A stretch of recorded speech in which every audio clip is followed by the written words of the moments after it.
பாத்தீங்கன்னா திமுக அறிவே இருக்காது. ஆனா இந்த கட்சியை பார்த்தா அறிவே இல்லைன்னு பேசிட்டு இருப்பான்.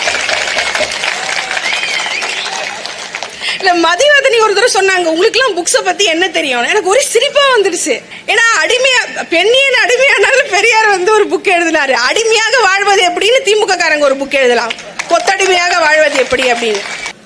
கேட்டா மேயர் பிரியா யாரு? பட்டியல் சமூகத்தை சேர்ந்தவர்கள். எப்படி திமுக சொல்லுச்சா, பட்டியல் சமூகத்துல ஒரு பயங்கர டேலண்டா ஒருத்தங்க இருக்காங்க, தமிழெல்லாம் தூய்மையா பேசுவாங்க, அவங்களை கூப்பிட்டு நம்ம மேயராக்கோன்னு. அந்த அம்மாக்கு தூய்மைன்ற வார்த்தை வரல, தப்பா பேசுறாங்க அந்த வார்த்தை. அது ரொம்ப கஷ்டமா இருக்கு. நான் வடச்சென்னையில இருக்கேன், அந்த வார்த்தை ரொம்ப கெட்ட வார்த்தை. அது அப்படி பேசுறாங்க, தூய்மை வரல.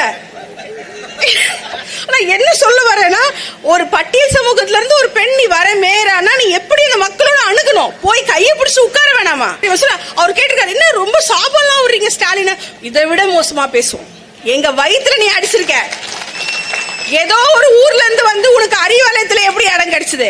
துறை சார்ந்தவர் சொன்னார். துறை சார்ந்து யார் பேசணும்? KN நேரு பேசணும். நேரு எங்க? நீ ரெட்டிவால் நாட்டுக்கு போய் பேசிட்டு இருக்க. நான் மனுஷன் இல்லையா? என்கிட்ட பேச மாட்டியா? என்கிட்ட பேச மாட்டியா? நீ தமிழ் ஜனத்துக்கிட்ட பேச மாட்டியா? முதல்வர் MN ராஜா வீட்டுக்கு போயிட்டு இருக்காரு. அதுல காலை வயசு கட்டான சைஸ் அந்த அம்மா பாட்டு. அது அந்த அம்மா வீட்டுல போய் உட்காந்து நீ காப்பி குடிச்சிட்டு இருக்க. சார் மேக்கப் என்ன சொல்லுவானுங்க, மேக்கப் போடுற. நான் சொல்றேன், நீங்க மேக்கப் கம்மி பண்ணுங்க சார். கம்மி பண்ணிட்டு அந்த டைம்ல எங்க மக்கள் கிட்ட நீங்க பேசுங்க. ஏன்னா நீ எதிர்கட்சியா, அப்போ நாங்க என்ன யோசிக்கிறோம், திமுக எதிர்கட்சியாக இருந்தால் சிறப்பாக செயல்படுகிறது. தயவு செய்து கடைசி வரைக்கும் திமுகவை எதிர்கட்சியாக வைத்திருப்போம். அவ்வளவுதான். உனக்கு நாங்க ஓட்டு போட முடியாது. சென்னை மக்கள் ஓட்டு போட முடியாது. எப்ப எங்களை தூக்கி போடலாம், எப்ப எங்க மேல குப்பை கொட்டலாம். நாங்க இடஒதுக்கீடுக்காக பாடுபடுறோம். டெல்லியில போய் ஹிந்திக்காரனை வச்சு இன்ஸ்டா ரீல்ஸ் போடுற நீ.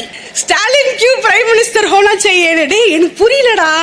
நீ ஒரு பக்கம் ஹிந்தி தெரியாதுன்னு சொல்ற, அங்க போய் ஹிந்தியில புக்கு போட்டு ஸ்டாலின் ஜி பிரைம் மினிஸ்டர் ஜிங்கிற. எனக்கு புரியல. ராகுல் காந்திக்கு மனசு எப்படி தொப்புன்னு அடிச்சுக்கோ. நம்மள அண்ணாங்கிறாரு, இங்க வந்தா பிரைம் மினிஸ்டர் ஜிங்கிறாரு. இவருக்கு தமிழே வராது. இவர் இந்தியை கத்துக்கிட்டாலே எவ்வளவு கஷ்டப்படுவாருன்னு ஒரு விஷயம் இருக்குல்ல. துரைமுருகன்லாம் ஹிந்தி பேசினா எப்படி இருக்காங்க? போய் ரொம்ப கஷ்டமாயிடும். அப்போ இந்த ஒரு இடத்துல போயிட்டு எல்லாமே நீ ஃபெயிலா? ஆதி திராவிடர் பள்ளிகளுக்கு விடுதிகளுக்கு சாப்பாடு செய்யணுமா? அதுவும் பிரைவேட், எல்லாம் பிரைவேட். அப்ப நீ எல்லாத்துலயும் ஃபெயிலு. சுகாதாரத்துல ஃபெயிலு, எலக்ட்ரிசிட்டியில ஃபெயிலு. எதுவுமே உன்னால இப்ப பண்ண முடியல. அப்ப நீங்க என்ன பண்ணுவீங்க? குளத்தூர்ல போய் 4 துணை நடிகைகளை டான்ஸ் ஆட விட்டு ரசிச்சு பாப்பீங்க. இதுக்கு ஏன் காசு கொடுக்கணும்?